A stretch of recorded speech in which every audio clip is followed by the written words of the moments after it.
Good morning student. आज हम पाठ 4 दीवानों की हस्ती पढ़ेंगे। हम दीवानों की क्या हस्ती हैं, आज यहाँ कल वहाँ चले, मस्ती का आलम साथ चला, हम धूल उड़ाते जहाँ चले। आए बनकर उल्लास अभी, आंसू बनकर बह चले अभी, सब कहते ही रह गए अरे तुम कैसे आए कहाँ चले। किस ओर चले ये मत पूछो, चलना है बस इसलिए चले, जग से उसका कुछ लिए चले, जग को अपना कुछ दिए चले। दो बात कहीं दो बात सुनी, कुछ हंसे और फिर कुछ रोए, छक कर सुख दुख के घूंटों को हम एक भाव से पिए चले। हम भिकमंगों की दुनिया में स्वच्छंद लुटाकर प्यार चले, हम एक निशानी सी उर पर ले असफलता का भार चले। भगवती चरण वर्मा द्वारा लिखित ये जो कविता है, आज इसकी हम अर्थ करेंगे। यहाँ दीवानों की हस्ती कविता जो है, इसमें कवि ने बताया है, जो भगवती चरण जी वर्मा हैं, उन्होंने बताया है कि देश पर मर मिटने वाले वीर बहुत ही मस्त मोला स्वभाव के होते हैं। यानी देश पर जो मरते हैं वो मस्ती में रहते हैं अपनी में, और उनको जो अच्छा लगता है देशभक्ति के लिए वो कर गुजरते हैं। वे कभी टिककर एक स्थान पर नहीं रहते, बल्कि जहाँ भी जाते हैं अपने जोश से वातावरण में खुशियाँ भर देते हैं। तो दीवाने क्या कह रहे हैं, हम दीवानों की क्या हस्ती, हम दीवानों की कोई भी हस्ती नहीं है, कोई एक मतलब उनका एक रुतबा तो है, पर कहीं ऐसी एक जगह टिकने के लिए या कहीं रुकने के लिए कोई व्यवस्था अपनी उनकी नहीं है। कवि जो है बलिदानी वीरों के संबंध में कहता है, यानी खुद कवि कह रहा है बलिदानी वीरों की तरफ से, कि हम तो आज़ादी के दीवाने हैं। हम दीवानों की क्या हस्ती, यानी हम आज़ादी के दीवाने हैं। इस देश की है आज यहाँ कल वहाँ चले, और इस देश की महानता के समक्ष हमारी कोई औकात नहीं है। हमारी दीवानों की क्या हस्ती, यानी देश की महानता के समक्ष उनकी कोई हस्ती नहीं है, कोई औकात नहीं है। हस्ती का मतलब औकात है। आज यहाँ कल वहाँ चले, हम तो आज यहाँ हैं और कल न जाने कहाँ होंगे। यानी आज इस देश में कुछ कर रहे हैं तो अगले ही पल हम किसी दूसरे जगह पर चले जाएंगे इस देश में। लेकिन जिस ओर भी हम कदम बढ़ा देते हैं, मस्ती का आलम साथ चला, हम जिस ओर भी जाते हैं तो क्या होता है, वहाँ हमारे जोश से खुशी और हर्ष छा जाता है। यानी हम धूल उड़ाती हुई जहाँ भी चले जाते हैं वहाँ पर क्या होता है, मस्ती का सा आलम छा जाता है। यानी हर्ष और उल्लास का आलम छा जाता है। मस्ती का आलम का मतलब है हर्ष और उल्लास के आलम से। दीवानों का कहना है कि हमारे आने से हमारे भाई बांधव, हम आए बनकर उल्लास अभी, और आंसू बनकर बह चले अभी, सब कहते ही रह गए अरे तुम कैसे आए कहाँ चले।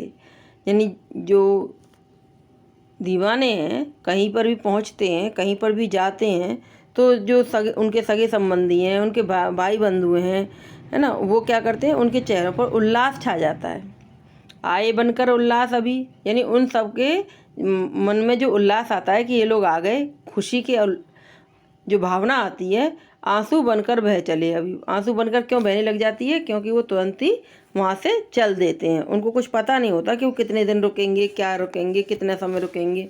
तो जो भी वो भाई बंधु और संबंधी जो चेहरों पर जो उल्लास आ जाता है उनके, वो अचानक जब उनको जाना पड़ता है तो खुशियाँ आंसुओं में बदल जाती हैं। यानी वो लोग फिर उनके लिए रोते हैं कि तुम मत जाओ, अभी रुक जाओ। इस तरह से सब कहते ही रह गए अरे तुम कैसे आए कहाँ चले, अरे तुम अभी तो आए थे, कैसे आए, क्या किया तुमने, कैसे अभी एकदम से कैसे चल दिए।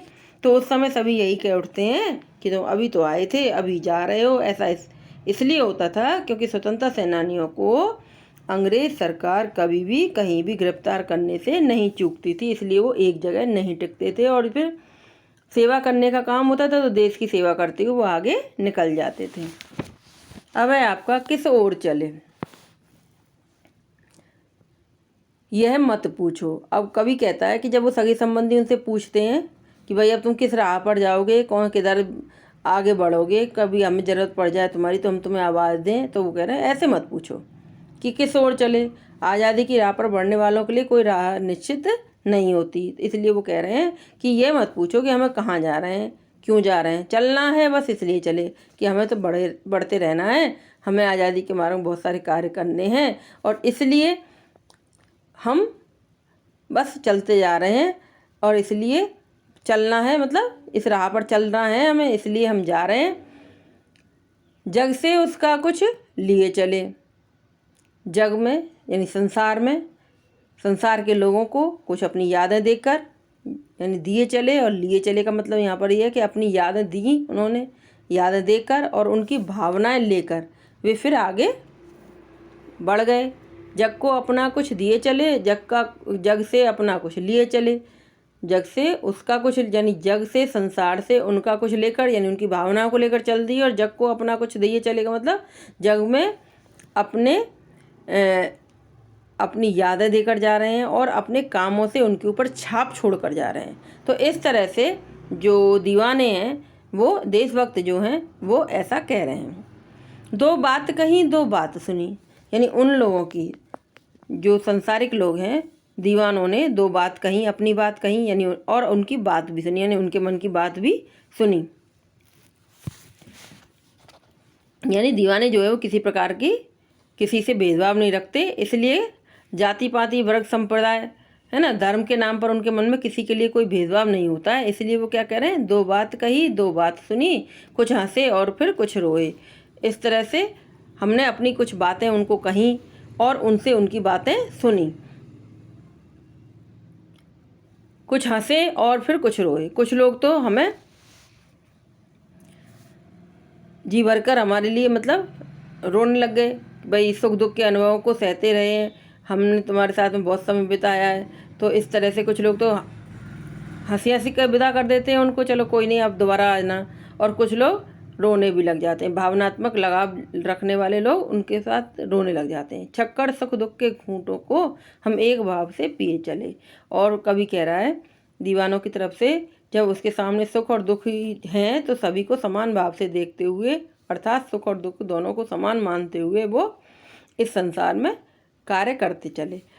हम भिखमंगों की दुनिया में स्वच्छंद मतलब बंधन रहित, भिखमंग मतलब भीख मांगने वाले, भिखमंगों की दुनिया में, संसार में, भीख मांगने वाले संसार में हम अपना स्वच्छंद रूप से बंधन रहित यानी हम दोनों हाथों से अपना प्यार लुटाकर चले। हम एक निशानी सी उर पर, उर मतलब हृदय पर, ले असफलता का भार चले। कवि यह कहना चाहता है कि जो कवि ने संसार को भिखमंगा कहा है यहाँ, क्यों?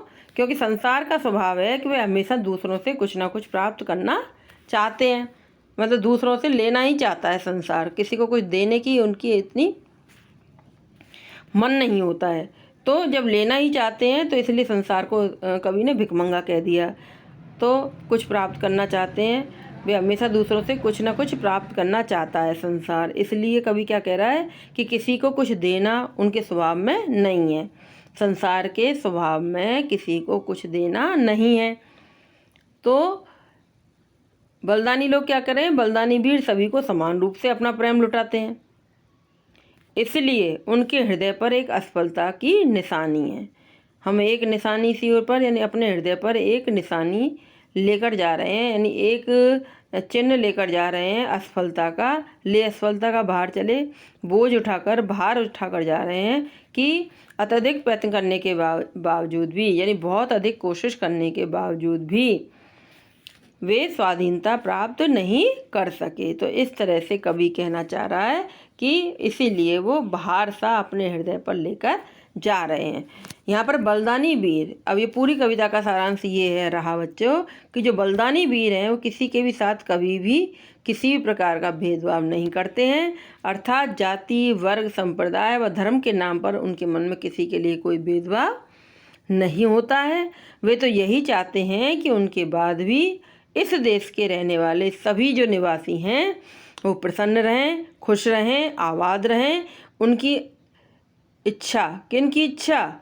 दीवानों की तो इच्छा ये होती है कि हमने अपने लिए ये बंधन स्वयं बनाए थे और हम इन बंधनों को तोड़कर प्रस्थान कर रहे हैं, जिससे अन्यत्र रहने वाले जो लोग हैं वो मस्ती और खुशियों का संदेश देते हुए उनके जीवन की खुशियों से वो भर सकें और लोगों में भी खुशियाँ वो बांट सकें। इस तरह से कवि यहाँ पर ये कहना चाहता है। तो ये पाठ आपका पूरा हुआ। कल क्वेश्चन आंसर करेंगे। Thank you. Have a nice day.